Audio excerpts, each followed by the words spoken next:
E o tema, não que estejamos limitados a ele, mas para este painel é Ucrânia, OTAN e acho o futuro do Império Americano, ou a guerra pela Eurásia, como reformulamos. Glenn e Kit são especialistas nesse conflito, mas Wyatt é um especialista de uma forma diferente. Isso é outra coisa que não mencionei sobre o The Gray Zone, que é um dos principais motivos pelos quais os considero tão importantes. Eles fazem reportagens reais em campo, em lugares onde nenhuma outra mídia vai.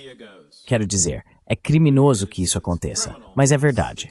Wyatt passou, acho que foi um mês, certo, no Donbass. Você quer falar brevemente sobre isso e depois passamos para o Kit e o Glenn? Claro.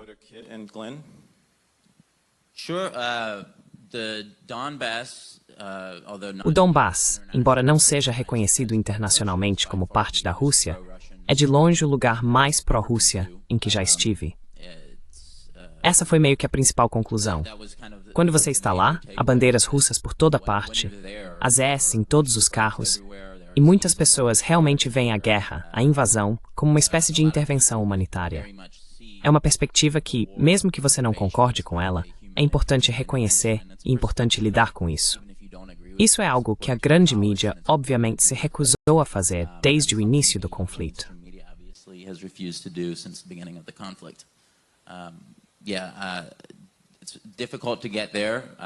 Sim, é difícil chegar lá. Muitas vezes, eles ficam um pouco desconfiados de jornalistas ocidentais e querem te questionar um pouco quando você chega, talvez com razão. Mas sim, passar um mês lá foi muito revelador para entender a perspectiva da população e simplesmente ver o que eles estão enfrentando, o que é horrível. A quantidade de destruição causada, em muitos casos com bombas fabricadas nos Estados Unidos, é inacreditável até que você veja com seus próprios olhos. Por isso, na minha opinião, é importante que paremos de financiar isso o quanto antes.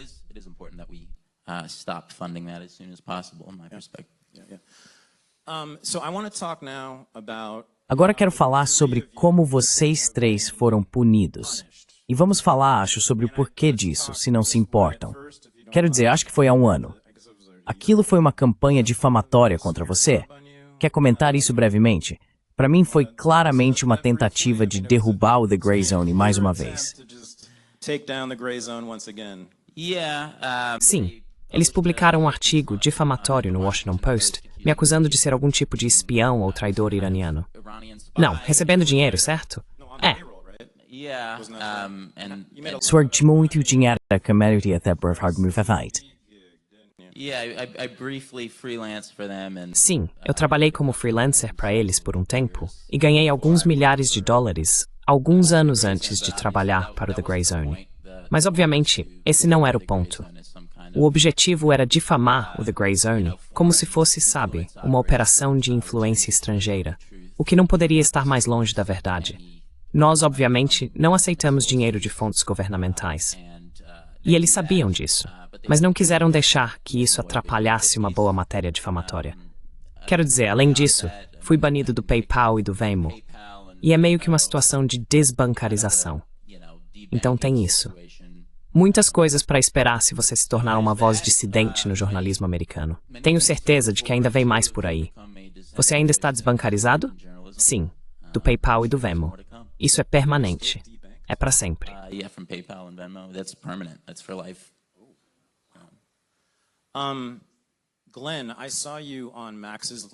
Glenn, eu te vi na live do Max alguns dias atrás discutindo isso, e foi realmente angustiante porque eu te acompanho há muito tempo e você já participou do meu programa. Eu também sou um grande admirador do seu trabalho. Ouvir você dizer que agora está considerando deixar a Noruega por causa de como tem sido tratado por, acho que são colegas, ou a mídia. Você pode falar um pouco mais sobre isso em detalhes? Estou realmente curioso e preocupado com essa situação.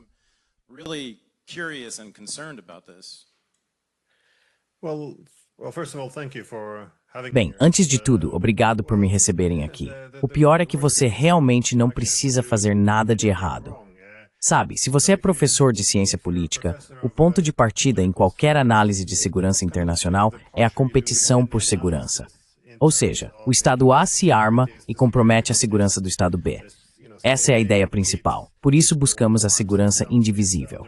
Enfim, resumindo, todo o meu argumento é: se você quer segurança, precisa reconhecer as preocupações de segurança dos seus oponentes. Caso contrário, a única maneira de ter segurança é derrotar seus adversários, se você acha que eles estão agindo apenas por maldade. E essa é, efetivamente, a política do Ocidente atualmente.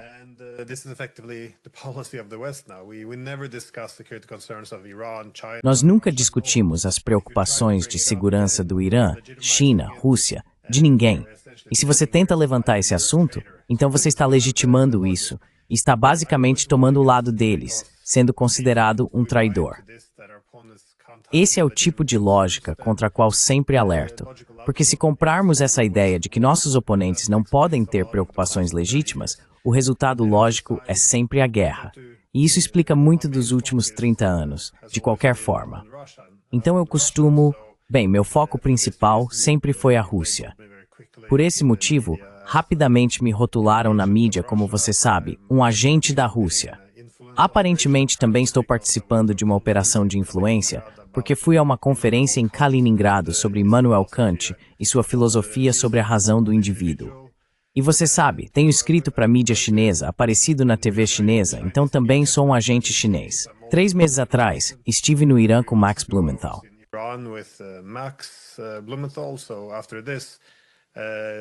Depois disso, alguns também me rotularam como agente iraniano. E claro, 2 meses atrás eu estava na Geórgia, porque apareci na TV nacional de lá, nos estúdios, e também aluguei um estúdio para gravar meu próprio podcast por um dia.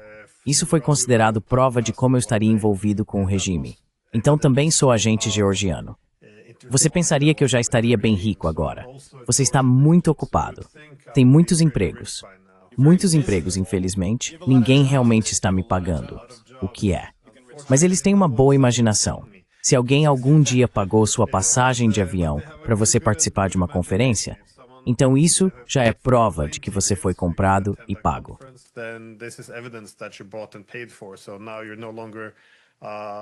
Então agora, você não é mais um acadêmico independente e um professor.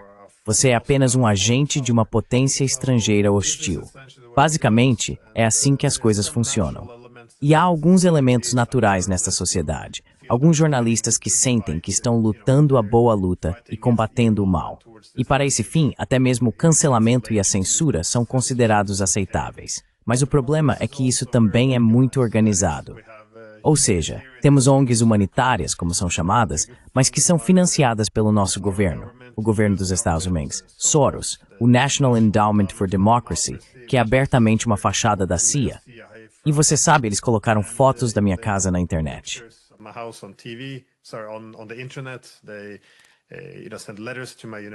Eles enviam cartas para minha universidade dizendo que sou problemático, que espalho propaganda. Eles nunca explicam o que é propaganda na cabeça deles ou como eu a teria espalhado. Cancelam eventos nos quais vou palestrar. E sabe, isso torna a vida muito difícil. E sim, eles colocam seu nome nos jornais também, te chamando mais ou menos de traidor. O que torna muito difícil viver aqui, porque você ainda precisa trabalhar com colegas, seus filhos ainda vão à escola. Então não é? Bem, uma vez que isso se torna aceitável, se referir a alguém dessa forma, nós realmente não temos leis de difamação. Então não é. Sim, nem sempre é um ótimo lugar para ficar quando eles te colocam na mira. Agora, você está pensando em sair da Europa completamente ou só da Noruega? Ou você não está considerando isso? Achei que você tinha dito ao Max que estava pensando em sair. Sim, não. Isso está correto. Bem, a questão é que eu morei no exterior por 20 anos. Saí em 2000. Voltei em 2020. E tenho que dizer, para ser honesto, que não reconheço mais meu próprio país. Mas pelo que me dizem, as coisas também não estão tão maravilhosas em outras partes da Europa. Então é difícil dizer para onde ir. Morei na Austrália por cerca de 14 anos. Fui professor em Moscou por alguns anos. Mas acho que isso só vai confirmar as suspeitas de todos os jornalistas que têm me chamado de agente russo. Então, para ser honesto, não tenho certeza. Mas já estamos nos preparando para isso. É uma pena, mas foi assim que as coisas ficaram. Novamente, é simplesmente uma prova de que você está fazendo um trabalho importante. Quero dizer, não acho que haja outra maneira de ver isso. Quando voltarmos na próxima rodada de perguntas, quero falar sobre o seu livro sobre russofobia, que se você ainda não leu esse livro, por favor leia. Acho que é um dos livros mais importantes dos últimos anos. Falamos sobre ele no meu programa, mas acredito que, de muitas maneiras, ele está na raiz do problema aqui. Então quero abordar isso com você em alguns minutos. Kit, oi, como você está? Kit, hi, how you doing? Oi, como vai? Mas você está na Sérvia, então isso não é bom. Você trabalha porque trabalha para eles, certo? Do meu ponto de vista, isso é ótimo. Outro dia, apareci na capa de um jornal nacional sem meu conhecimento ou consentimento. Então, claramente, sou uma figura importante localmente. Gostaria de acrescentar, no meu estilo humilde de sempre, que o Wyatt está subestimando bastante o quanto ele lapida meu trabalho, porque normalmente é impenetrável. Ele faz um trabalho fantástico, tornando-o legível e apresentável ao público. Então, obrigado, Wyatt, como sempre. Mas quero dizer, sabe, estou aqui tanto por escolha quanto por falta de escolha. Estou, de fato, exilado do meu país de origem por causa das coisas que escrevi e disse, principalmente para o The Grey Zone.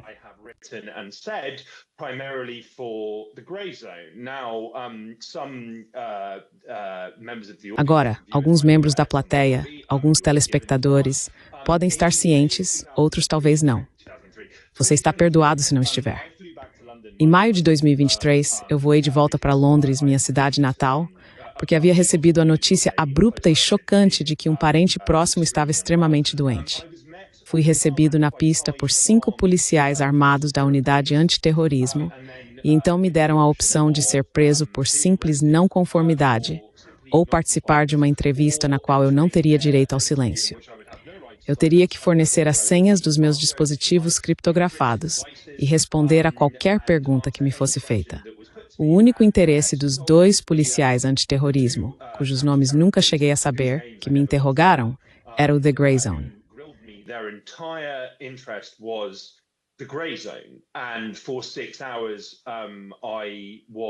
E por 6 horas, fui obrigado a falar em detalhes extensos sobre meu relacionamento com Max Blumenthal, sobre o suposto acordo inexistente do The Grey Zone com o FSB para publicar documentos do ACT e todo tipo de outras coisas absurdas.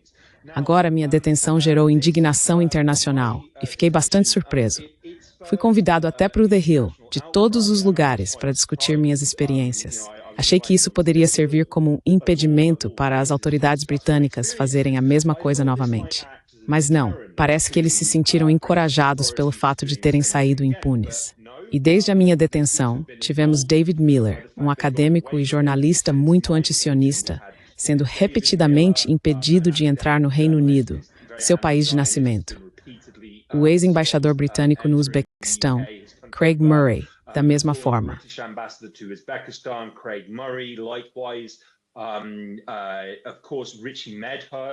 Claro, Richie Medhurst, que foi preso ao desembarcar de um avião em Heathrow no ano passado, ainda enfrenta acusações de terrorismo por se recusar a revelar suas fontes. Asa Winstanley também? Ah, não, claro. Isso é uma falha vergonhosa da minha parte. Sim, Asa Winstanley teve sua casa invadida e depois foi constatado que a operação foi completamente ilegal. Mas as autoridades britânicas, elas estão fora de controle no momento. A cobertura negativa da mídia que suas ações repressivas geram é suficiente para fazer até pessoas relativamente comuns perguntarem: o que diabos está acontecendo aqui? Quando vemos pessoas sendo presas por apoiarem a Palestine Action, só porque estão vestindo camisetas que nem sequer mencionam o grupo.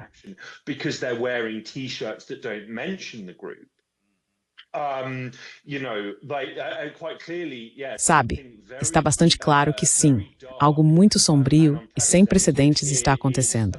E ainda assim, tiro algum conforto do fato de que vi um apoiador proeminente meu online que disse recentemente: por que gastar milhões de dólares frequentando a Escola de Jornalismo de Columbia quando você pode ter sua reportagem avaliada pelo Meme 5 em um aeroporto?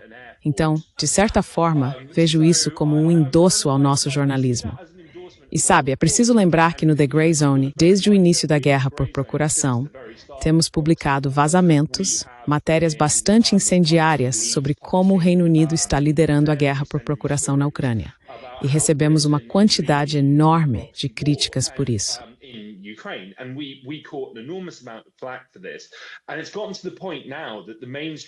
Chegou um ponto em que a grande mídia, incluindo The Times de Londres e o The New York Times, admite que a Grã-Bretanha é vista pelos ucranianos como, entre aspas, o cérebro do conflito deles com a Rússia. Quero dizer, por um lado, Deus nos ajude se os britânicos estão no comando disso. Mas, por outro lado, acho que fomos justificados e validados em tudo o que relatamos. E fazemos isso, correndo o risco de soar como se estivesse me gabando com humildade. Claramente, fazemos isso com enorme risco para nós mesmos. Existe aquela famosa citação: em tempos de mentiras universais, dizer a verdade se torna um ato revolucionário. E eu acho que, para o bem ou para o mal, estamos rotineiramente cometendo atos revolucionários em nosso trabalho.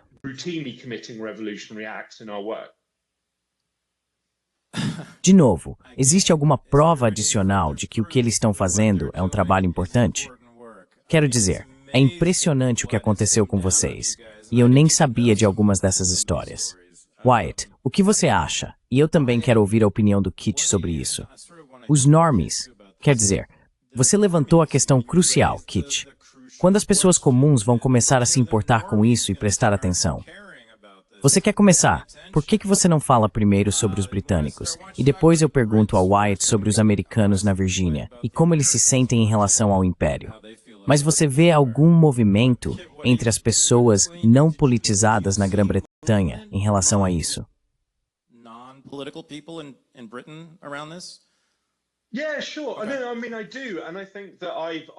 Sim, claro. Quer dizer, eu sinto isso. E acho que já falei sobre isso. Claro, você sabe, eu realmente sinto um certo distanciamento do Reino Unido em geral, porque, quero dizer, literalmente não posso voltar para lá. Tipo, não vale o risco de nenhuma perspectiva.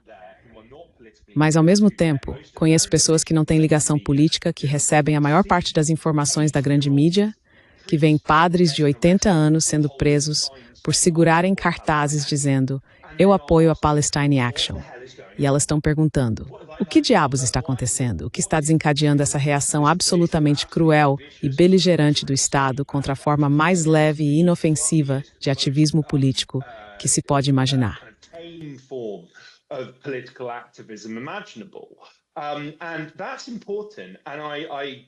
E isso é importante. E eu disse recentemente no Twitter, e vou reiterar agora, continuem pressionando, continuem lutando. Porque, quero dizer, o banimento do Palestine Action, por exemplo, isso foi feito apesar de, segundo o Declassified UK, o governo britânico não ter encontrado nenhuma base legal para bani-los legitimamente. Eles se basearam nos relatórios de um grupo de lobby sionista chamado We Believe in Israel para justificar o banimento, falando em nomes nada sutis. E sim, isso é um sinal de um regime, de um sistema de repressão que está acuado, ferido e com medo.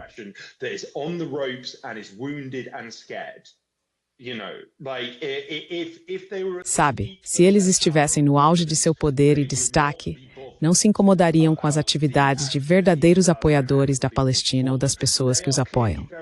Eles estão claramente muito assustados. E isso está acontecendo em toda a Europa. E, na verdade, é muito animador ver cada vez mais pessoas questionando não apenas o apoio de seus governos a Israel ou seu país fazer parte da UE ou da OTAN, mas também questionando as chamadas estruturas democráticas em que vivem, porque você não pode votar para sair de um genocídio.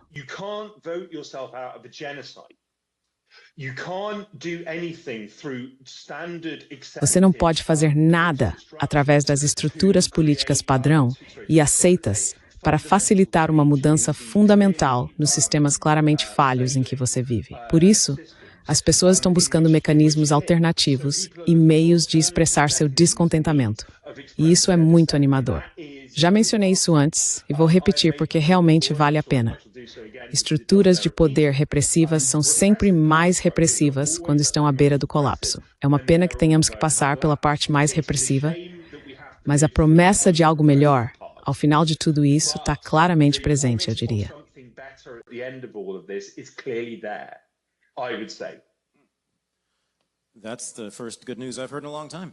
Essa é a primeira boa notícia que ouvi em muito tempo. Vinda do The Grey Zone. O Grey Zone nunca traz boas notícias até agora. Finalmente algo positivo. Wyatt, você pode nos dar mais boas notícias? O que está acontecendo na Virgínia? Mas quero dizer claro, o que você acha que está acontecendo nos Estados Unidos de forma geral, entre os chamados normies? Estou tentando pensar. Você vê algum movimento entre os americanos não politizados, que praticamente não sabem nada sobre o mundo em relação a essas questões? Eu não sei.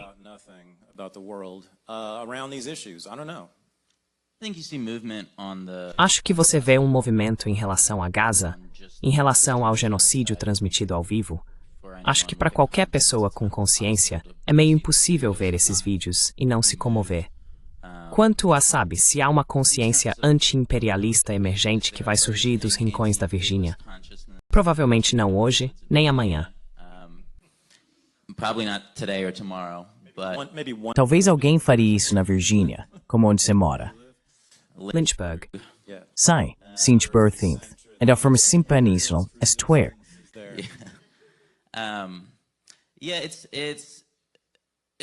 Sim, é uma longa jornada.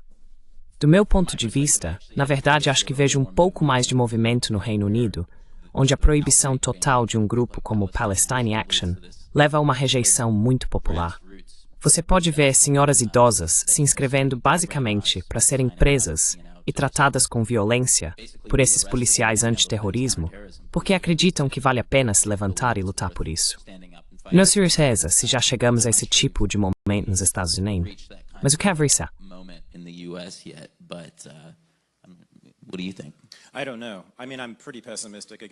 Eu não sei. Quero dizer, sou bastante pessimista. De novo, é impressionante o quão ignorantes os americanos são sobre política, especialmente política mundial. Quero dizer, eles não sabem onde ficam esses países. Você já viu mapas? Aqueles estudos em que pedem para americanos apontarem no mapa onde certos países estão. E eles colocam a Ucrânia no Alasca e o Irã no Havaí. Então eu não sei. Acho que não. Eu não sei. Poderíamos entrar numa longa discussão sobre a teoria das elites. Mas acho que as elites terão que ser forçadas a mudar de um jeito ou de outro. O que vai acontecer não é, e acho que o Kit vai entender isso, e acho que todos vocês vão entender isso. Eu não acredito que o povo americano vai se levantar e convencer nossos líderes a mudar o rumo da política externa americana.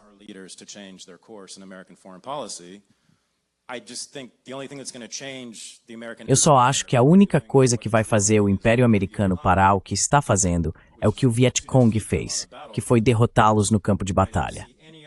Não vejo outra maneira. E é por isso que o chamado eixo de resistência no Oriente Médio, na minha opinião, é tão crucial.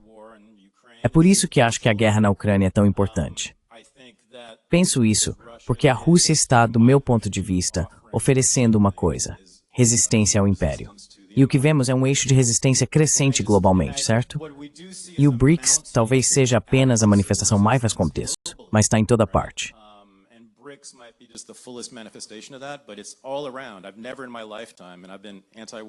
Nunca na minha vida, e eu sempre fui contra a guerra, nunca vi tanta resistência estatal organizada ao Império Anglo-Americano.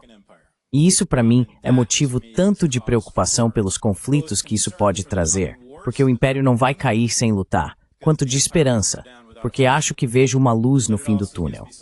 Acho que ainda na minha vida haverá bem menos bases militares pelo mundo. Acho que o orçamento militar americano será menor. Eu realmente espero, acredito, que isso aconteça ainda na minha vida. E acho que haverá algum tipo de retração. Mas tudo isso, é claro, é sendo otimista.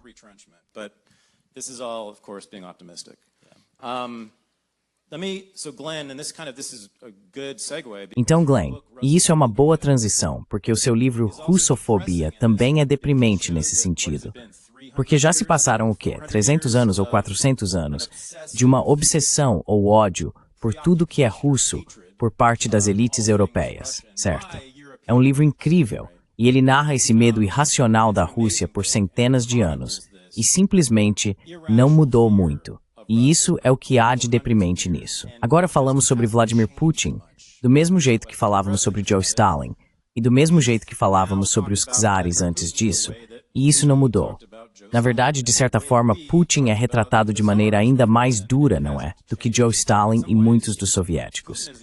É impressionante, não é? Ele é Hitler. Ele é ainda pior.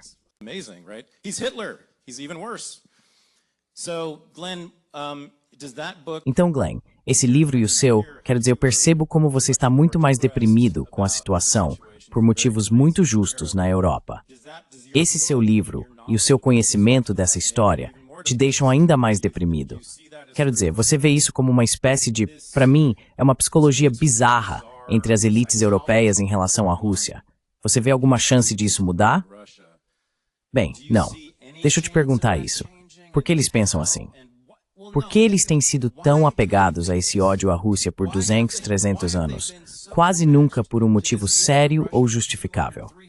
Você tem alguma ideia sobre isso?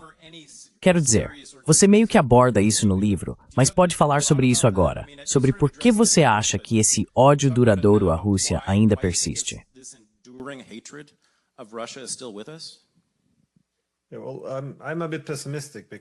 Bem, estou um pouco pessimista, porque isso meio que mina toda a suposição de que os estados agem como atores racionais. Por exemplo, se você observar o que está acontecendo na Europa agora, lançamos essa guerra que não era do nosso interesse, nos afastamos de países importantes, como a Rússia, e cada vez mais da China, e então nada do que estamos fazendo é mais do nosso interesse. Você vê a redução da segurança, das nossas economias, da posição da Europa no mundo. Quero dizer, é bastante triste o que está acontecendo com o continente. Mas ainda assim, eles insistem. Eles veem que a Rússia está vencendo a guerra e continuam repetindo, a Ucrânia está vencendo, a Ucrânia está vencendo, e vamos só continuar mais um pouco. Isso realmente não faz sentido. Se você está perdendo uma guerra, quer fazer um acordo melhor hoje do que amanhã. Então acho que o aspecto da propaganda é bastante importante. Porque, bem, eu argumento que, claro, a fobia ou a russofobia é o medo irracional da Rússia.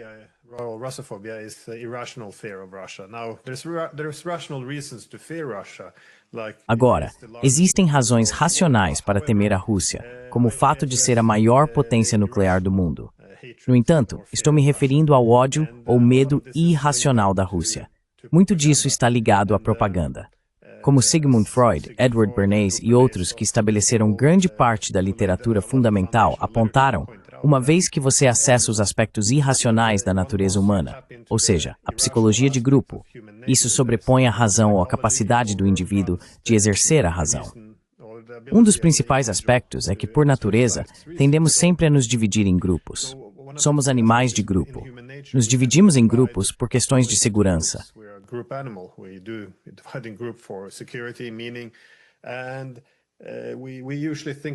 E geralmente pensamos em nós contra eles, quem faz parte do grupo e quem está fora. E é assim que a propaganda, é nisso que a propaganda geralmente se baseia. Porque se você consegue atribuir valores positivos ou uma identidade boa ao grupo interno, em oposição ao grupo externo, então a realidade deixa de importar de verdade. E você meio que vê isso. Se invadimos o Afeganistão, fazemos isso porque só queremos liberdade, democracia e que as meninas possam ir à escola. Quando os soviéticos fizeram exatamente a mesma coisa, foi por império. Então não importa. Você pode fazer exatamente a mesma coisa. Um sempre será bom, o outro sempre será mau.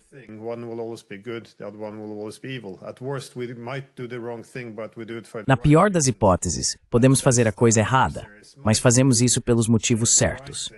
Na melhor das hipóteses, nossos adversários podem fazer a coisa certa, mas fazem isso pelos motivos errados. Então essa é meio que a lógica. E eu acho que a Rússia sempre foi o grupo externo ideal para nós, porque, como você disse, isso já acontece há séculos. Tradicionalmente, quando se trata de nós contra eles, a Rússia sempre pode desempenhar o papel de eles. Quero dizer, nós éramos o Ocidente, a Rússia era o Oriente, nós éramos os europeus, os russos eram os asiáticos, porque era assim que eles eram chamados por muito tempo, dada a sua posição no leste. Nós éramos a civilização, eles eram os bárbaros, e eles sempre desempenharam esse papel de outro. E isso tem sido um foco e uma preocupação central na Europa há muito tempo.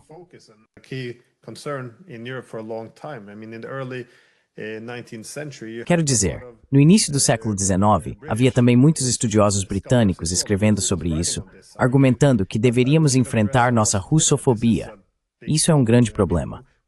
Quero dizer, temos motivos para temer a Rússia quando temos interesses conflitantes.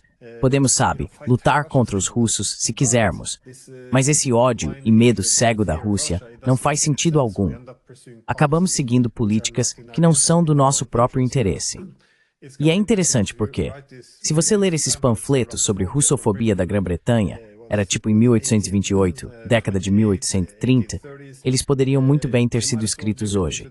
É simplesmente um ato imensamente irracional.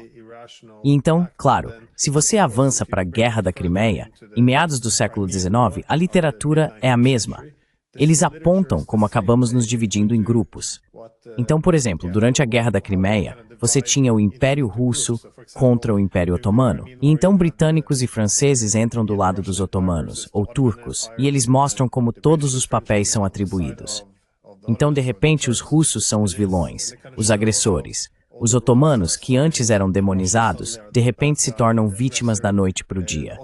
Essa é a Ucrânia de hoje. Eles não são mais corruptos, são o farol da democracia.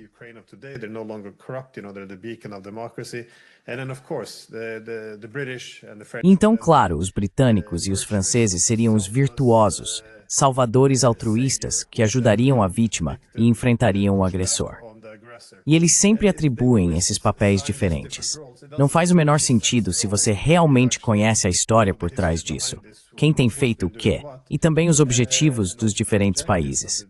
Mas é algo muito poderoso porque isso molda o mundo. Conecta-se com os entendimentos básicos que as pessoas têm de como o mundo funciona.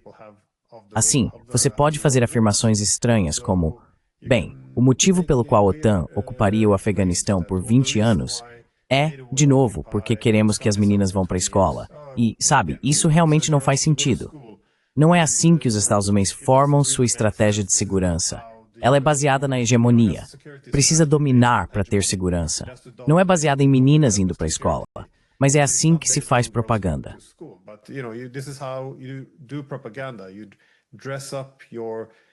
Você disfarça seus interesses com a roupagem de bem contra o mal. Ou o Oriente contra o Ocidente, democracias liberais contra autoritarismo. E essa é a principal forma como enquadramos as coisas hoje em dia. Porque sempre que há um conflito ao redor do mundo, as pessoas, você sabe, você acabou de sugerir que as pessoas não conseguem localizar esses países no mapa. Mas você não precisa saber onde esses países estão no mapa. Não precisa conhecer sua história. Não precisa saber o contexto da guerra. Tudo que você precisa tudo que disseram para elas é que este é um conflito entre democracia liberal e autoritarismo. É isso, um lado é bom, o outro é ruim. Quem é o agressor, quem é a vítima e quem é o salvador? É sempre o mesmo roteiro. E a Rússia sempre foi designada como o agressor e o vilão.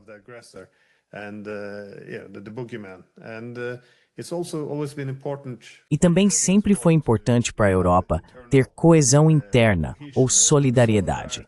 Você pode voltar aos anos 1700 ou quando os poloneses estavam enfrentando a Rússia e eles apontavam que uma vez que tomassem a Polônia, iriam atrás da França. Basicamente, isso significa colocar toda a nossa segurança em um único pacote. Então todos nós temos que nos unir contra os russos, caso contrário, cairemos juntos. E isso pode ser usado repetidas vezes, de forma consistente. Já se passaram séculos e eles ainda estão seguindo exatamente o mesmo roteiro. Essa foi, de certa forma, minha motivação para escrever aquele livro, porque existe uma literatura muito extensa sobre o que realmente é propaganda. Não serve apenas como um insulto para censurar e cancelar pessoas. Na verdade, há uma literatura por trás disso. Existe uma ciência que explora o aspecto irracional dos seres humanos. Mas enfim, acabo me alongando. Mas é isso, Ravi.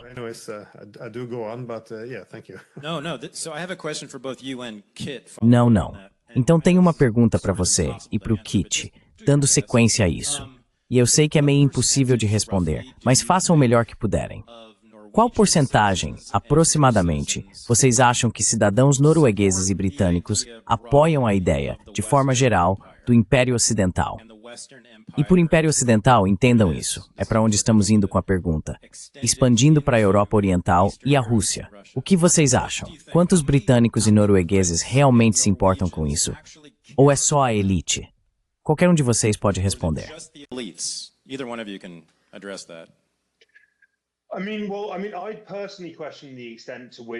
Eu pessoalmente questiono até que ponto as pessoas na Grã-Bretanha conhecem a geografia da Europa, além de saber onde fica a França.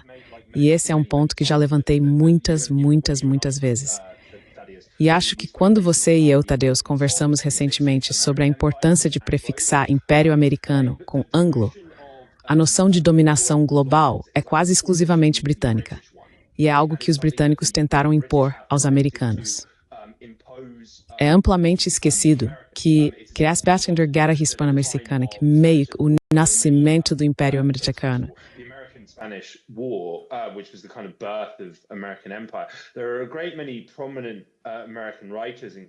Há muitos escritores americanos proeminentes, incluindo Henry James, que argumentaram fortemente contra isso com base em algo como: bem, você sabe, mal conseguimos nos governar, por que estamos tentando governar outros países?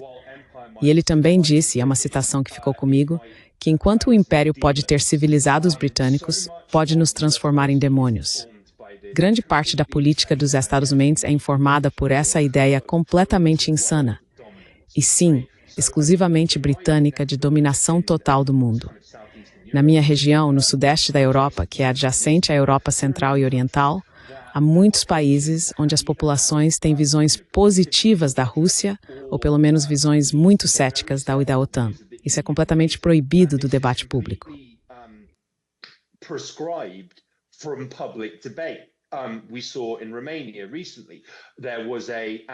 Vimos recentemente na Romênia um candidato anti-OTAN e anti-guerra, George Simeon, que concorreu no país. A Suprema Corte da Romênia anulou os resultados da eleição porque parecia que ele poderia vencer. Eles também estabeleceram o precedente legal de que você não pode concorrer a um cargo político na Romênia se for anti-OTAN. Qual proporção da população dos Estados Unidos A sabe onde fica a Romênia e B se importa com o fato de ela fazer parte da OTAN? Eu imagino que é da margem. Pois é, isso mesmo.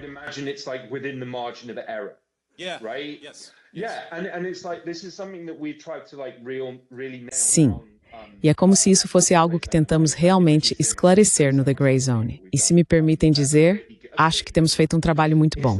Sim. O fato é que na guerra por procuração na Ucrânia, isso é algo do qual os Estados Unidos poderiam se afastar muito facilmente, se quisessem.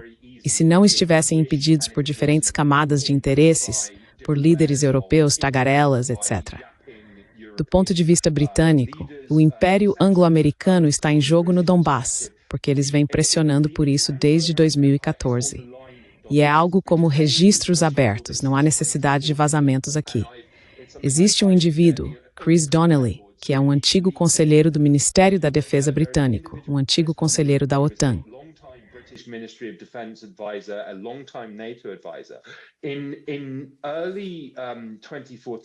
No início de 2014, após o golpe da Maidan, ele disse a um comitê parlamentar britânico: bem, se o Reino Unido liderar o armamento, digamos, do Batalhão Azov, o regimento militar ucraniano abertamente neonazista, ou do setor direito, isso vai atrapalhar o pivô asiático do governo Obama e redirecionar a atenção dos Estados Unidos para a Europa e Oriente Médio, que são os territórios tradicionais dos britânicos. Isso serve explicitamente aos interesses britânicos. O americano médio não se importa com isso, não quer isso, na minha opinião e experiência. A ideia de dominação global pelos americanos é algo muito novo, e não é algo que os americanos tenham aceitado de forma natural. E eu passo a palavra para o Glenn.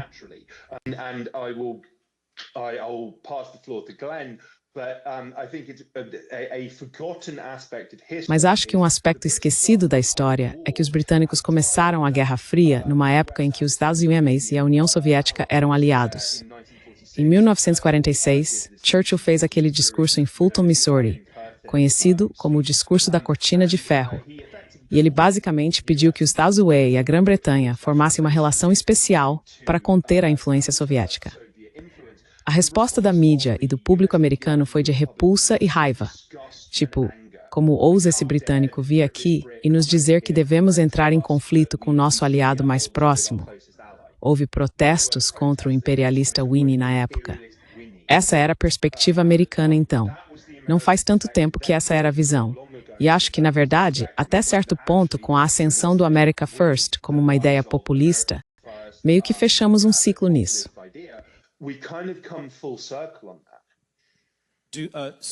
Então, ótimo. Glenn, os jovens noruegueses sonham em crescer para lutar pela OTAN?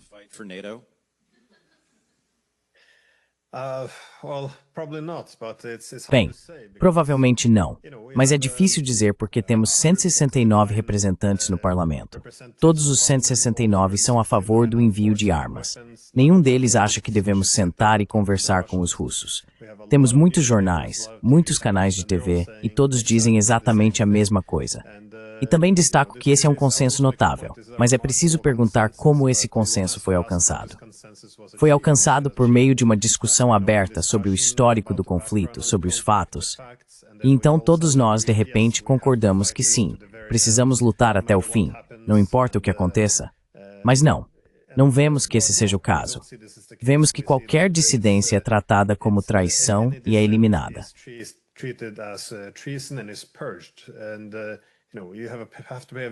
E você tem que pagar um custo social muito alto só por argumentar que talvez a OTAN possa ter provocado isso.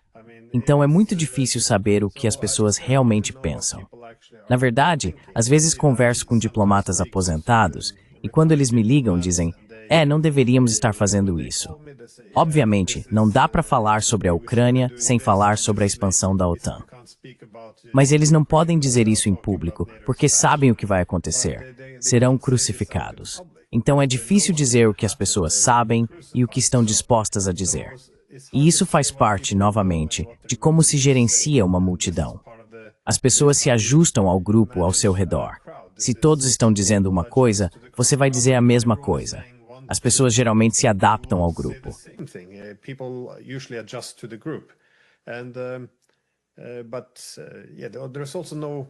Mas também não há. Se as pessoas quiserem perguntar, sabe, nós não queremos lutar pela OTAN, ou precisamos manter a hegemonia ou dominação liberal, a ideia geral é, bem, qual é a alternativa? Porque se acredita que a alternativa é o caos. Então, esse tem sido meio que o pressuposto subjacente que foi vendido por tanto tempo. Então, se você diz, bem, algumas dessas coisas não foram realmente democráticas, por exemplo, se você olhar para a derrubada de Yanukovych em 2014, que iniciou essa guerra, você pode apontar que, na verdade, isso não foi apoiado pelos ucranianos. Eles não tinham apoio majoritário para isso. Removemos um presidente democraticamente eleito contra a Constituição e contra a vontade dos próprios ucranianos. Por quê? Porque isso foi algo bom. Foi bom para a democracia. Mas sabe, nos dizem que somos uma democracia. E é assim que você divide o mundo. Porque somos democracias liberais, a Rússia é autoritária. Se você aceita essa premissa, pode derrubar um governo contra a vontade do seu povo. E então chamar isso de democracia, porque você está integrando esse país ou colocando na órbita da OTAN, então você está tornando o mundo mais democrático. Você está tornando o mundo mais pacífico.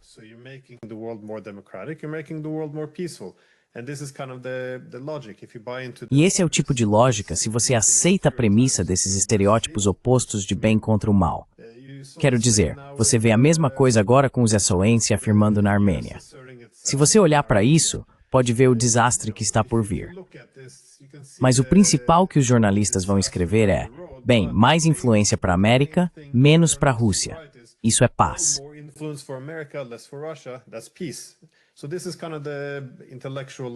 Então esse é mais ou menos o nível intelectual em que eles estão no momento. Dizemos que a democracia liberal é boa. O que é democracia? Somos nós. Assim você vincula esses valores a uma entidade de poder. Essencialmente, a democracia liberal se tornou uma norma hegemônica. Se você gosta de democracia, gosta de liberalismo, então o Ocidente precisa governar, e não há uma alternativa real. E isso é o mais impressionante que eles conseguiram, porque se houver algumas contradições, como derrubarmos uma democracia e instalarmos uma ditadura, ainda assim, pelo menos eles estarão servindo aos interesses da democracia. Então você não pode errar enquanto isso for vendido. Se eu puder só dizer uma coisinha, não é uma correção, seria arrogante, mas uma extensão do que o Kit disse sobre isso ter começado em 2014, você pode puxar isso 10 anos antes, para 2004. Everything foi cruz poet number soar porte em recém Ukraine.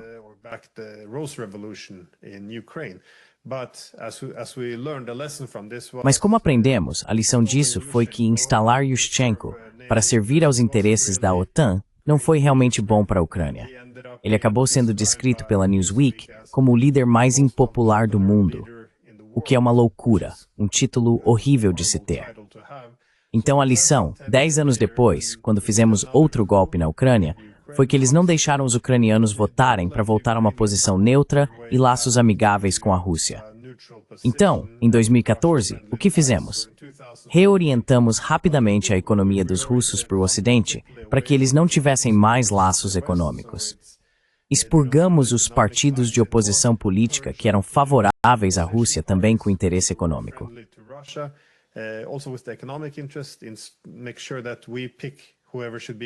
Certifique-se de que escolhemos quem deve estar no novo governo ucraniano. A ministra das Finanças era, na verdade, americana, instalada em 2014. Ela só recebeu o passaporte ucraniano no dia em que assumiu o cargo. O procurador-geral da Ucrânia reclamou que toda nova nomeação para o governo precisava ser aprovada por Washington. Ficamos sabendo pelo The New York Times que no primeiro dia após o golpe, os Estados Unidos começaram a reconstruir as agências de inteligência da Ucrânia do zero, porque elas costumavam trabalhar em estreita colaboração com a Rússia, e isso não podia continuar. E ainda tem a purga da igreja, do idioma deles.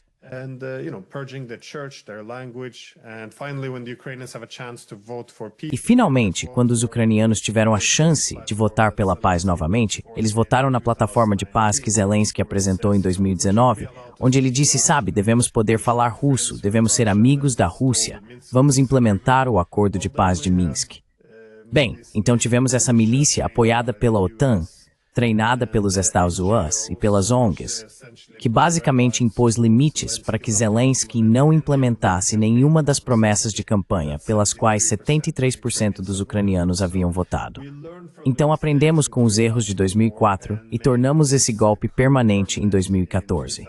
E é por isso que o país agora está sendo destruído. Mas quando as pessoas recebem essa história no Ocidente, é sobre democracia. É isso.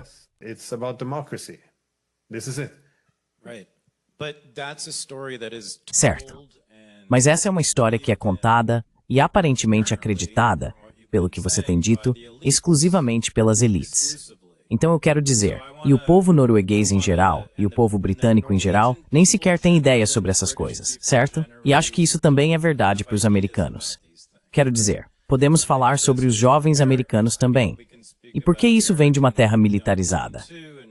Conheci muitas pessoas, homens, jovens homens e mulheres, que serviram nas Forças Armadas e estavam empolgados com a ideia de matar pessoas, às vezes matar árabes, às vezes matar muçulmanos, às vezes matar Osama Bin Laden, mas nunca ouvi um membro das Forças Armadas dos Estados Unidos dizer precisamos de um império global.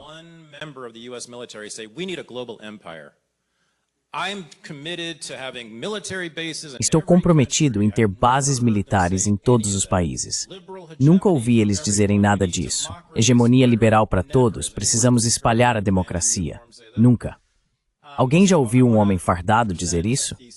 Então quero apresentar uma tese que acabei de formular enquanto você falava, e quero que vocês três respondam a ela.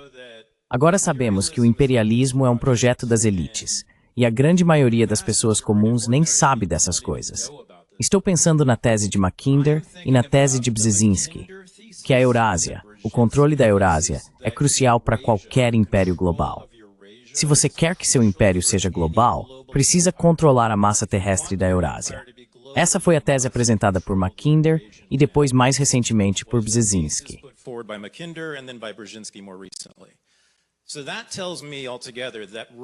Isso tudo me leva a concluir que a russofobia, e aqui está minha tese a qual quero que vocês três respondam, a russofobia, o ódio à Rússia, na verdade, é altamente racional para certas pessoas, para imperialistas, porque a Rússia é um obstáculo para a conquista da Eurásia pelo Império Ocidental. Então não faz sentido que os imperialistas odeiem a Rússia. Agora, para as pessoas comuns, é ridículo que elas odeiem, porque não se importam em conquistar a Eurásia e nunca leram a tese de Mackinder. Mas isso faz sentido que, em algum nível fundamental, talvez não em todos os aspectos, como o caso dos Skripals ou coisas inventadas, mas o medo e o ódio básicos e fundamentais à Rússia, eu acho que são altamente racionais se você for um imperialista global. Isso faz sentido, Glenn.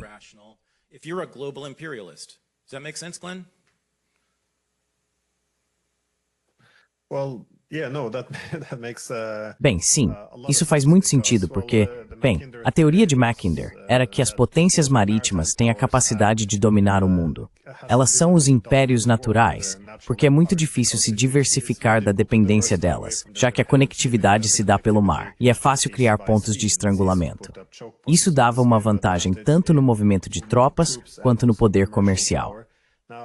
Agora, o problema aqui é que você realmente precisa administrar isso como um império, porque, como Mackinder reconheceu na época em que a Rússia começou a conectar a massa continental da Eurásia por ferrovia, se a Eurásia for conectada por terra, isso basicamente faria com que a dominação do mar como fonte de poder mundial fosse minada.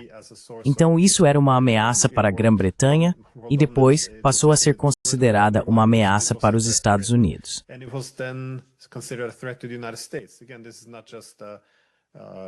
Novamente, isso não é apenas uma tese de um estudioso britânico de 1904. Isso foi algo que os americanos incorporaram em suas estratégias de segurança dos Estados Unidos ao longo da Guerra Fria. Você pode ver isso aparecer na estratégia de segurança dos Estados Unidos. Por exemplo, em 1988, quando eles reconhecem: é por isso que lutamos nas guerras mundiais. É isso que direcionou nossas políticas durante a Guerra Fria. É preciso garantir que um Estado ou um grupo de Estados não surja na Eurásia, unindo-se e, essencialmente, impondo limites ao hegemon marítimo. Se você está governando a Eurásia a partir do centro, realmente precisa adotar uma política imperial, ou seja, dividir para governar e impedir que as potências eurasianas se unam.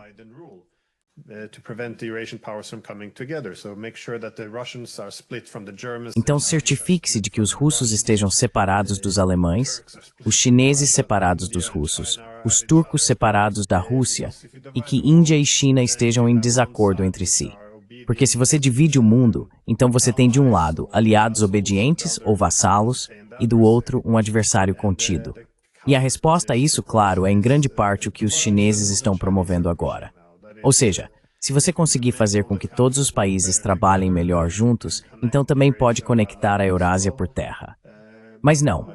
Eu acho que, dado que a Rússia é o principal e maior poder territorial da Eurásia, sim, isso faz muito sentido.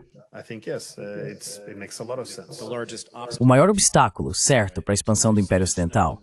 Certo. Por quê? O que você acha? A russofobia é racional nesse nível.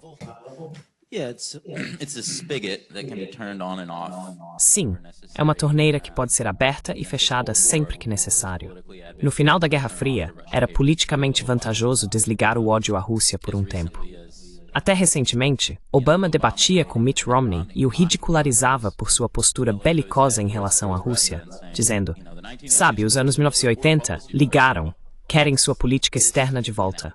Isso foi há poucos anos, quando os democratas zombavam dos republicanos por serem agressivos demais com a Rússia.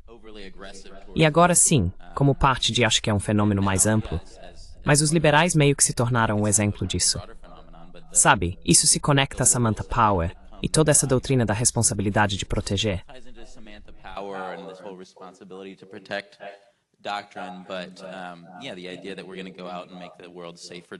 Mas a ideia de que vamos sair por aí para tornar o mundo seguro para a democracia é quase uma obsessão liberal hoje em dia. Eles inventaram isso, certo? É uma ideia deles. E sim, então o tipo tradicional de... E é por isso que, por exemplo, sabe, muita coisa acaba recaindo sobre a Hillary Clinton. Mas é conveniente ter questões como as guerras culturais. Você pode olhar para a Rússia e dizer: olha só, veja o que eles fazem com pessoas gays lá. Eles não deixam ter paradas do orgulho. O que provavelmente é verdade. Aposto que, se eu fosse gay, provavelmente preferiria não viver na Rússia rural. Mas não cabe a nós decidir como eles lidam com isso. for us to decide how they handle that. So, Kit, hatred of Russia, rational? Então, o ódio à Rússia é racional para os imperialistas? Bem, quero dizer novamente sim, do ponto de vista anglo-americano. Acho que é racional porque a Rússia historicamente foi um elemento desestabilizador na perspectiva britânica. Agora, é preciso lembrar que se voltarmos ao século XIX, a Rainha Vitória era chamada de avó da Europa porque parentes dela estavam sentados nos tronos de todas as monarquias europeias. E havia situações completamente absurdas em que o rei Leopoldo da Bélgica e o Kaiser Wilhelm da Alemanha, o motivo pelo qual eles queriam impérios era porque seus parentes todos tinham impérios, e eles achavam isso injusto. O que é um aspecto extraordinário da história que meio que foi esquecido.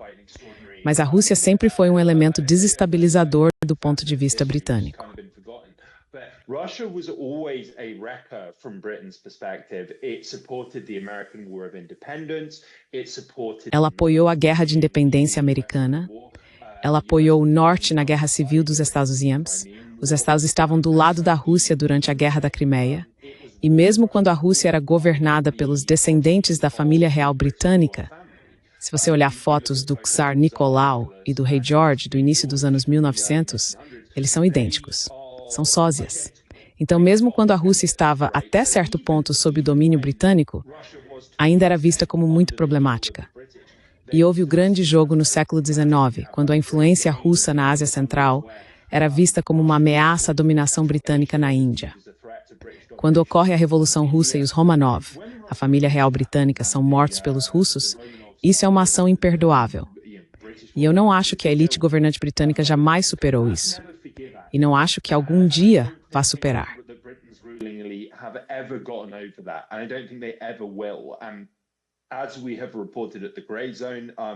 E como temos relatado no The Grey Zone, com certo orgulho, sobre as atividades do Projeto Alchemy, uma célula secreta de inteligência militar criada pelo Ministério da Defesa britânico, Wyatt e eu fizemos um trabalho de investigação sobre isso, se me permitem dizer. No centro disso está a ideia de fragmentar a Rússia em pedaços facilmente exploráveis. Isso estava no cerne da invasão liderada pelos britânicos à Rússia revolucionária em 1918. Era como em O Poderoso Chefão 2, quando eles dividem o bolo de Cuba. Esse era o espírito. Era assim, os franceses ficam com carvão aqui, os britânicos com a madeira naquela região, tudo era dividido entre as potências. E esperava-se que a Grande Rússia, essa vasta extensão de terra atravessando vários fusos horários, nunca mais ressurgisse como uma potência global.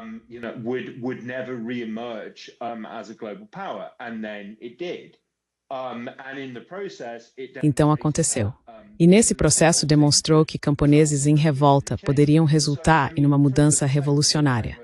Então quero dizer, do ponto de vista anglo-americano, particularmente dos anglo-imperialistas, é claro, muito natural e instintivo odiar a Rússia. E acho que houve um livro muito premonitório escrito por Mark McKinnon no final dos anos 2000. Chama-se Nova Guerra Fria. E ele ressalta repetidamente que os Estados Unidos, muitas vezes com a ajuda britânica, expandiram sua influência para terras quase exclusivamente associadas à influência russa, como Geórgia, Quirguistão e partes da Europa Central e Oriental. E a resposta óbvia a isso é que os russos ficariam insatisfeitos com essa situação.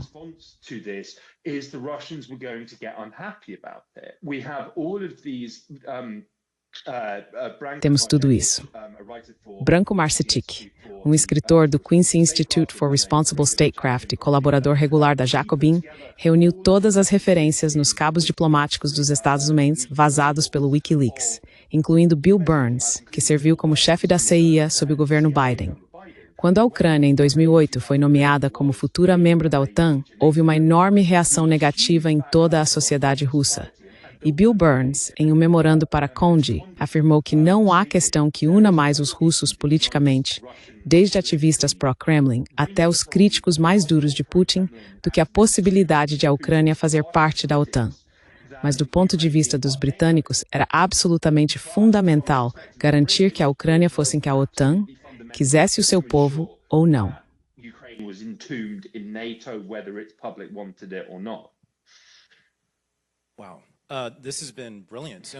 Uau, isso foi brilhante e incrível. Aprendi muito.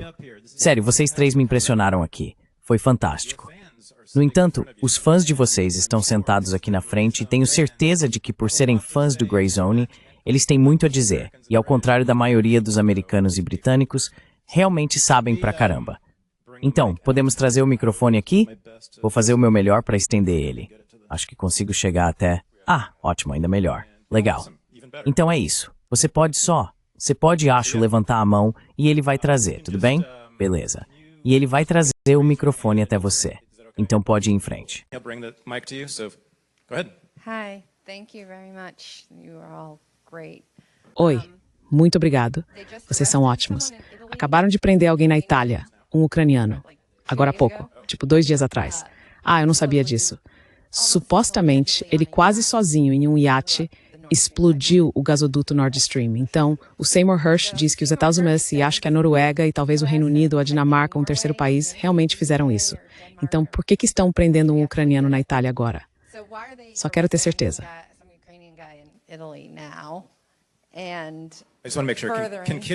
Kit e Glenn conseguem ouvir isso? Não sei se esse microfone está funcionando. Vocês conseguem ouvi-la? Sim. Ótimo. Pode continuar. Perfeito. Por que eles estão prendendo alguém agora? O que a mídia está fazendo com isso? Digo, tá na CNN e na BBC. Então você já sabe que definitivamente não é verdade.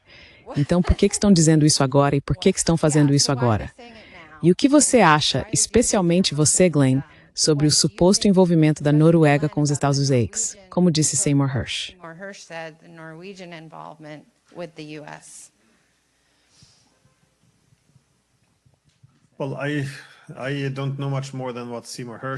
Bem, eu não sei muito mais do que o que Seymour Hersh escreveu. Sei que há alguns estudiosos que também rastrearam o movimento dos navios americanos na época. Houve alguns relatos da Dinamarca que, em grande parte, confirmam algumas das coisas que Seymour Hersh argumentou. Então, a história dele parece crível, digamos assim. Mas o que acho fascinante sobre o Nord Stream é que se você quiser olhar apenas para coisas que pode provar 100%, o interessante é que não só os Estados Unidos ameaçaram destruir o Nord Stream, como também o sancionaram. Novamente, Biden, de pé ao lado do chanceler alemão, prometeu que ele não existiria mais. Esqueci as palavras exatas dele. Bem, que ele não estaria mais lá se houvesse uma guerra.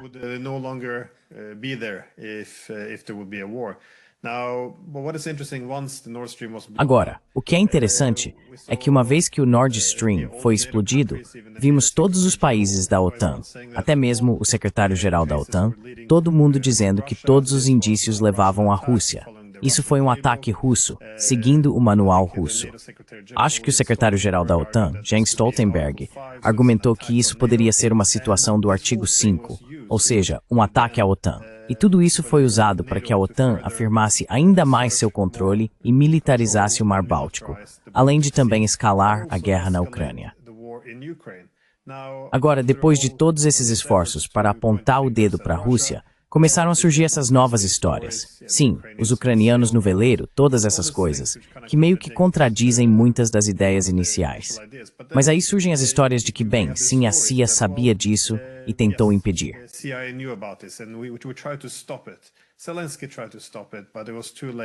Zelensky tentou impedir, mas já era tarde demais. Mas agora foi admitido que, pelo menos, eles sabiam de antemão que não eram os russos. Então é preciso perguntar, se sabíamos que não eram os russos, por que usamos os ataques ao Nord Stream para escalar ou militarizar o Mar Báltico? Por que usamos isso para intensificar a guerra na Ucrânia? Por que estávamos ameaçando algo como o artigo 5, o que significaria guerra nuclear com os russos, quando sabíamos que isso era falso? Portanto, é bastante preocupante o que a destruição do Nord Stream realmente representa. E o que tornou tudo ainda pior é que isso era notícia de destaque, enquanto todos os oficiais e jornalistas diziam, bem, são os russos, são os russos.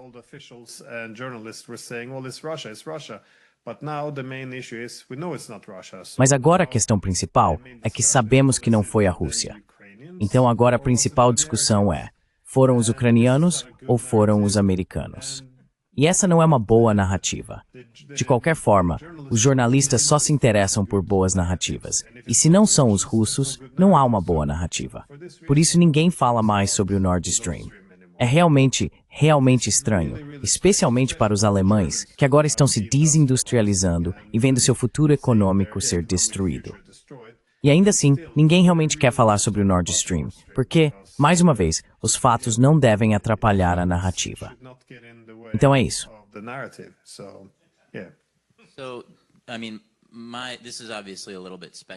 Então, quero dizer, isso é obviamente um pouco especulativo, mas acho que o momento pode ser significativo no sentido de que estamos de forma mais ampla vendo uma espécie de transferência da guerra, por procuração na Ucrânia, das mãos dos americanos para os europeus. Trump continua reclamando disso.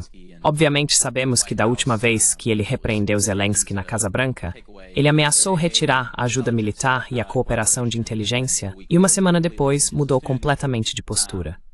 Então ninguém sabe ao certo se Trump está realmente tentando buscar uma saída, mas se for esse o caso, e eles realmente quiserem transferir essa guerra por procuração para os europeus, algo assim, ter um ucraniano sob custódia para culpar, embrulhar essa história bonitinha para vender ao público, agora a Europa pode continuar lutando essa guerra. Encontramos o vilão, o único person responsável por decimar Islam. Isso é fascinante. Na verdade, há alguns ali atrás, espalhados por todo lado, mas o cara no meio, lá no fundo, ele foi o primeiro, sim. He was first, yeah.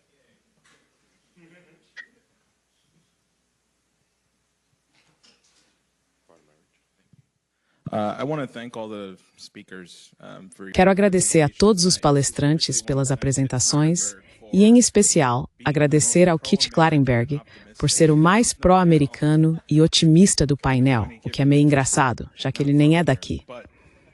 Mas eu só queria responder um pouco ao pessimismo que parece estar presente entre as pessoas aqui no palco, porque o que o Kit Klarenberg estava falando sobre a história americana, e especificamente sobre nossos sentimentos anti-britânicos, que não são de tanto tempo atrás, eu acho que é isso que nos torna poderosos como americanos.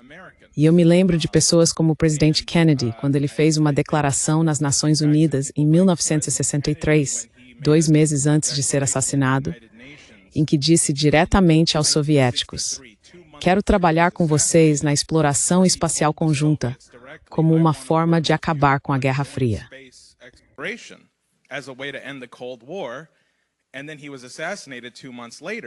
E então ele foi assassinado 2 meses depois. Agora, independentemente de você achar que as intenções dele eram puras e verdadeiras, eu acho que, como americanos, temos algo enraizado em nós, que quando o governo se torna destrutivo para esses fins, devemos alterá-lo ou aboli-lo. E eu acho que é nosso papel educar nossos compatriotas americanos de que temos esse direito. É por isso que estou concorrendo ao Congresso. Sabe, minha mãe não é diretora de cinema, ela não fez Mississippi Masala. Qual é o seu nome? Josi Vega. Ah, você é o Josi. Oi, Josi. Sabe, meu pai não é um acadêmico famoso, não tenho nada contra o Zoran, de verdade. Espero que ele se saia bem. Mas sabe, eu venho do nada. Então eu só encorajaria outros americanos a não cederem ao pessimismo. E nesse sentido, eu só espero que Kit... Bem, tenho 2 perguntas.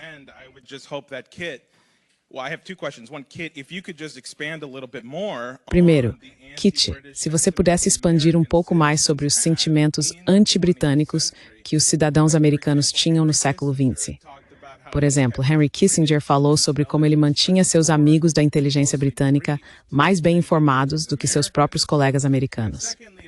E, em segundo lugar, para Glenn Giesen, você acha que há um mês estava falando sobre Friedrich List, o economista, e você mencionou Henry Carey como conceitos de solução para o que poderiam ser as verdadeiras alternativas. E eu achei isso ótimo, porque por mais que falemos sobre desgraça e pessimismo, acho que um conceito real de solução é o que faz as pessoas ficarem otimistas. Tipo, o que o mundo poderia ser. Então essas são minhas 2 perguntas. Obrigado, Kit. Ok, claro. Então, em primeiro lugar, José, obviamente eu não posso votar em você, mas eu votaria. Tudo bem. Vou recortar isso. Por favor, faça isso. Por favor, faça. Meus preços são bons. Mas falando sério, acho que sim. Quero dizer, veja, nunca se deve esquecer, certo, que o feriado nacional mais comum no mundo é o Dia da Liberdade da Grã-Bretanha. E ele é comemorado em média a cada 6 dias em algum lugar do mundo, certo? Ok. Então, agora, se você voltar ao início dos anos 1950, quando os britânicos estavam em guerra com Mossadegh, o líder eleito do Irã, e Mossadegh fez uma turnê pelos Estados Unidos, na qual ele enquadrou sua luta contra o Estado britânico e especialmente contra a BP, que estava saqueando e pilhando as vastas reservas de petróleo do Irã. Ele apresentou isso nos mesmos termos da luta dos Estados Unidos pela independência contra os britânicos em 1776. Seus públicos políticos, populares e da mídia geralmente eram muito receptivos a isso.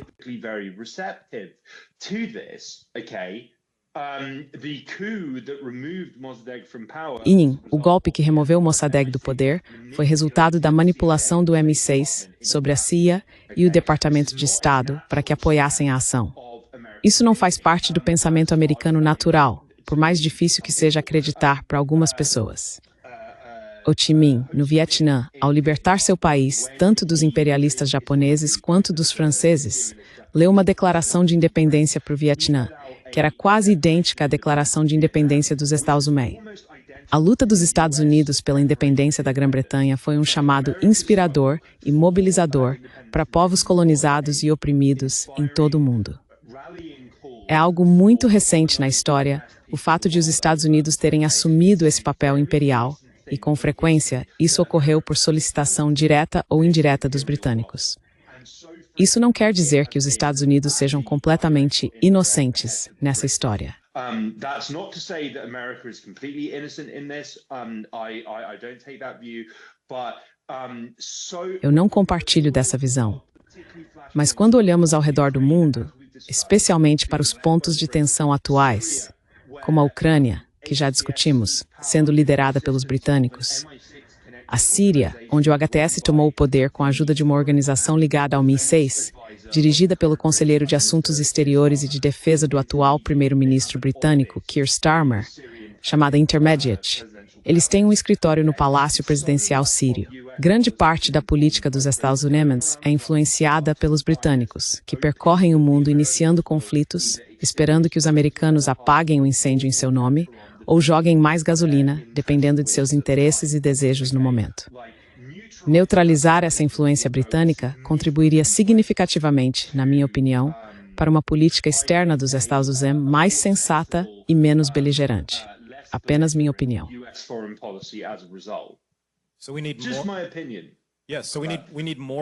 Sim.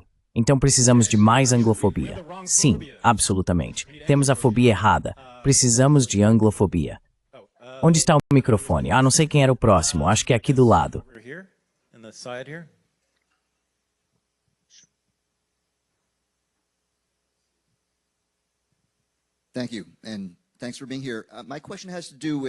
Obrigado e obrigado por estar aqui. Minha pergunta diz respeito ao professor de Columbia, Jeffrey Sachs, que falou ao Parlamento Europeu no início deste ano. Na minha opinião, ele trouxe algumas verdades muito interessantes e ponderadas, basicamente apontando que a União Europeia não tem tido uma política externa coerente. A Rússia, sendo um parceiro comercial natural, foi colocada em uma posição de adversária basicamente por causa da OTAN. Gostaria de saber, no seu trabalho de reportagem, qual é o sentimento dos líderes da UMA após esses comentários, ou o sentimento do povo da UE?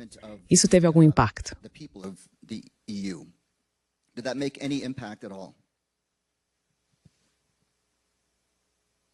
Talvez o Glenn queira responder essa. Para quem foi essa pergunta?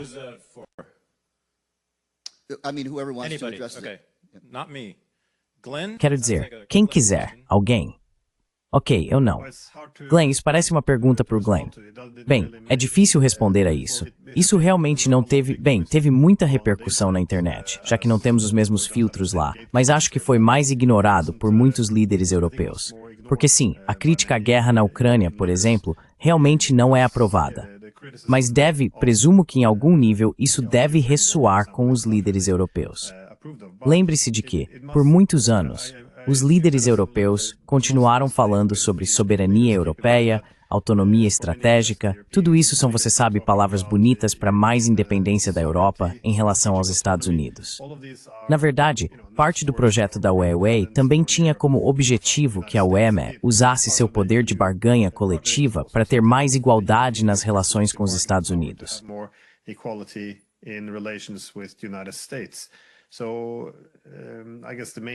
Então acho que o principal objetivo era ter uma hegemonia coletiva após a Guerra Fria, baseada na cooperação entre os Estados Unidos e a UE. Agora, obviamente, isso não foi alcançado. E acho que isso é bastante evidente se você olhar ao redor do mundo.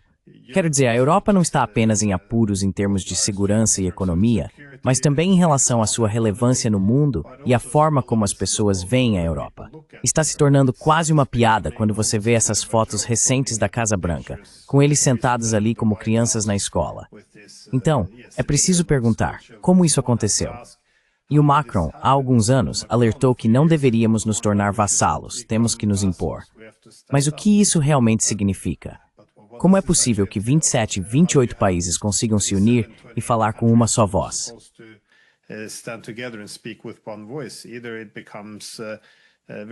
Ou se torna algo muito autoritário, você terceiriza a tomada de decisões para alguns burocratas não eleitos, ou você precisa encontrar uma forma de lidar com a dissidência. Então, se você lida, por exemplo, com políticas em relação à Rússia, como faz sentido que Letônia e Grécia tenham a mesma visão sobre a Rússia? Não faz sentido nenhum. E acho que esse é o problema na Europa. Existem esses discursos em que tudo é enquadrado como questões de moralidade. Ou seja, você realmente não pode ter uma opinião contrária. Se você não apoia o envio de armas para a Ucrânia, ou se acha que é uma boa ideia sentar e conversar com os russos, isso significa que você é imoral. Você não se importa com a Ucrânia.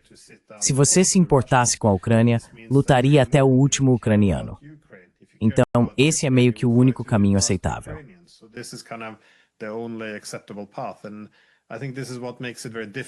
E eu acho que é isso que torna muito difícil para o EC ter uma política coerente e também racional, porque ninguém está mais seguindo políticas racionais.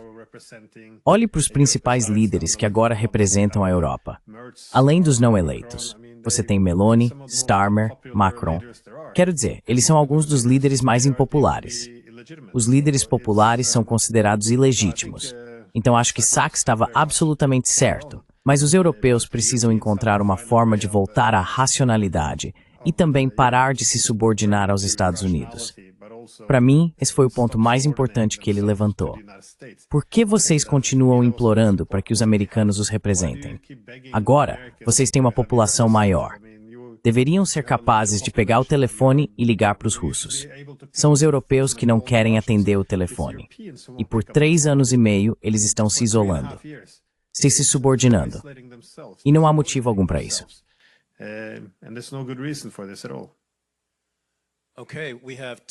Certo, temos tempo para mais uma pergunta. Vamos aqui na frente. Aqui ela está com a mão levantada há bastante tempo ali do lado, e depois vamos almoçar. Go to lunch. Thank you very much. I'm Muito obrigada. Diane Sayre. I'm president Eu sou Diane Sayre, sou presidente da organização LaRouche, e sua resposta indica que há um precedente para caças às bruxas. Minha pergunta tem a ver com a cúpula do Alasca. Sei que o presidente Trump provavelmente não admitiria que aprendeu algo lá, mas ele recuou da ideia de cessar fogo, que era muito inviável. E sei que várias pessoas, inclusive eu, realmente acham que poderia ser benéfico para o mundo se ele fosse a Pequim para o desfile em 3 de setembro, marcando a vitória contra o fascismo na Ásia. Porque, infelizmente, embora muitas pessoas provavelmente não pensem conscientemente que querem lutar pelo império, acho que está muito enraizado na visão axiomática dos americanos que somos a hegemonia global. E o que você vê quando viaja é que isso não é verdade. Não é mais verdade. Então, e quero saber o que você acha. Existe alguma possibilidade de ele ir até lá se encontrar com Xi, Putin e talvez receber outra lição? Boa pergunta.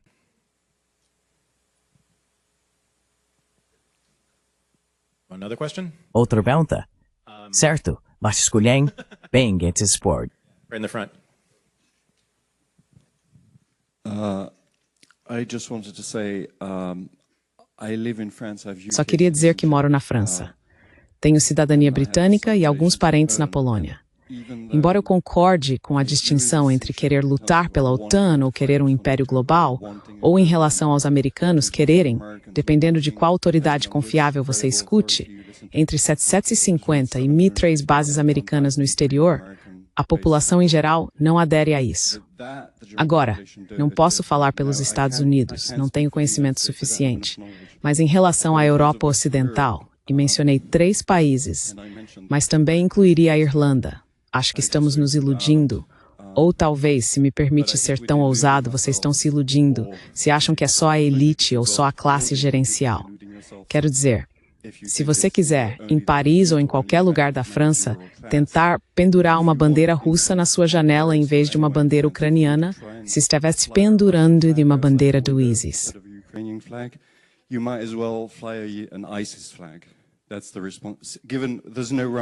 Essa é a resposta. Não há agitação na França. Nós não acreditamos na liberdade de expressão. E eu também deveria ter mencionado os estados bálticos, com os quais também tenho relações e conhecimento. Então, acho que à medida em que isso penetra na população em geral, no contexto da guerra na Ucrânia, é muito marcante e muito profunda. E se você observar o tempo que levou para as pessoas se libertarem da narrativa sobre Gaza, agora, obviamente, indo desde estivadores, se recusando a carregar navios, ou o que aconteceu foi na Espanha. Não me lembro se foi na Espanha ou na Itália que eles pararam aquele fabricante de armas israelense. Mas o tempo que levou para as pessoas desenrolarem bandeiras em campos de futebol e assim por diante.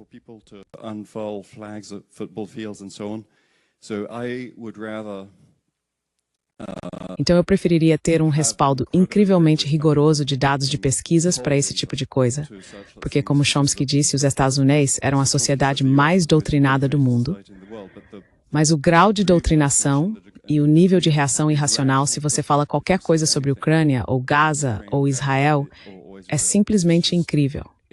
E há vários outros temas em que era a mesma coisa antes, como o Afeganistão. Então, antes de tudo, e gostaria de perguntar, para quem quiser responder, se vocês acham que há algum mérito no que estou colocando. E a segunda coisa a dizer é que se você olhar para o tempo que levou para as coisas mudarem em relação a Gaza, não sei quanto tempo vai levar para mudar em relação à Ucrânia. Mas se você falar sobre Ucrânia, ou Putin, ou Lavrov, ou racionalidade, boa sorte, já falei demais.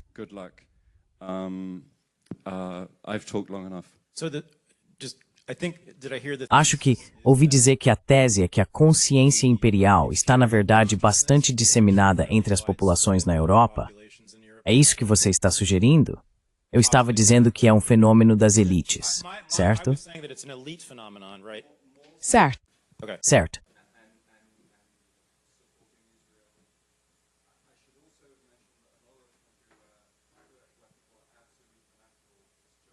Sim.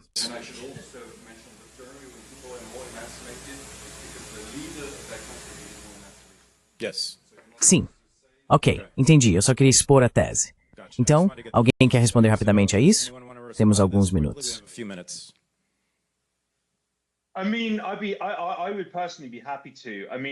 Quero dizer, eu pessoalmente ficaria feliz em fazê-lo.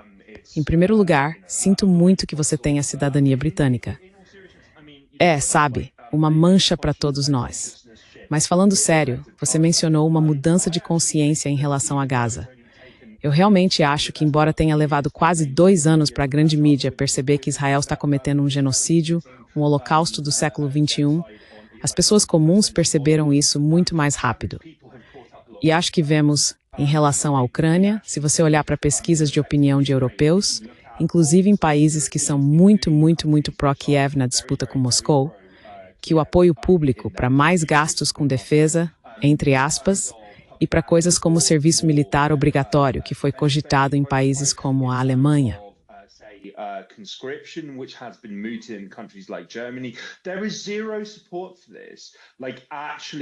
Não há nenhum apoio para isso. Na verdade, os cidadãos comuns estão muito mais atentos e são muito mais inteligentes do que você pode imaginar. Eles conseguem ver claramente o que causou esses conflitos, os verdadeiros motivadores aqui.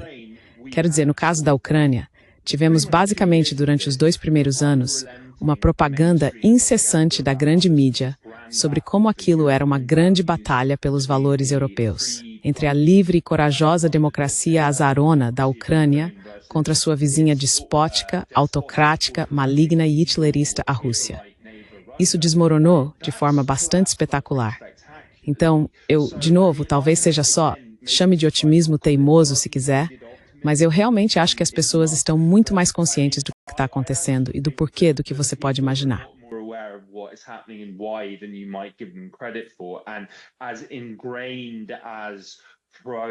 Por mais enraizada que seja a propaganda pró-Ucrânia e pró-Israel na grande mídia, isso se tornou insustentável agora.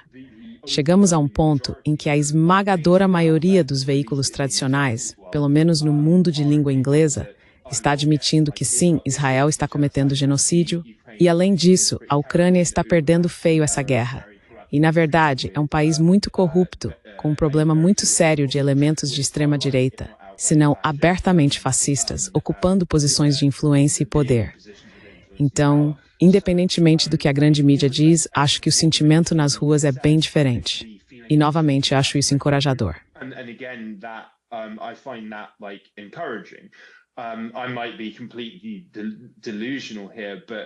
Posso estar completamente iludido aqui, mas quero dizer de novo, se você olhar as pesquisas, o apoio para manter isso em andamento na Europa é muito baixo. E isso sem nem considerar o fato de que pesquisas dos Estados Unidos mostram que algo em torno de 70% dos ucranianos querem que seu governo encerre isso o mais rápido possível por meio de negociações. E isso enquanto Zelensky mantém controle total da mídia na Ucrânia e o país permanece sob lei marcial, o que levou à prisão de ativistas da oposição e à proibição de partidos de oposição. Então, sim, de novo mantenho algum grau de esperança para o futuro. E tudo depende do poder do povo. Tudo depende de organização e de cidadãos comuns suficientes dizendo não em meu nome. E estamos vendo muito disso. Ou então depende da vitória da Rússia. Sim, uma coisa ou outra, certo? Um ou outro. Sim, mas quero dizer, quando você vê, por exemplo, protestos em massa contra a mobilização, ou babushkas na Ucrânia, arriscando suas vidas para impedir que as pessoas sejam capturadas pelos grupos de recrutamento.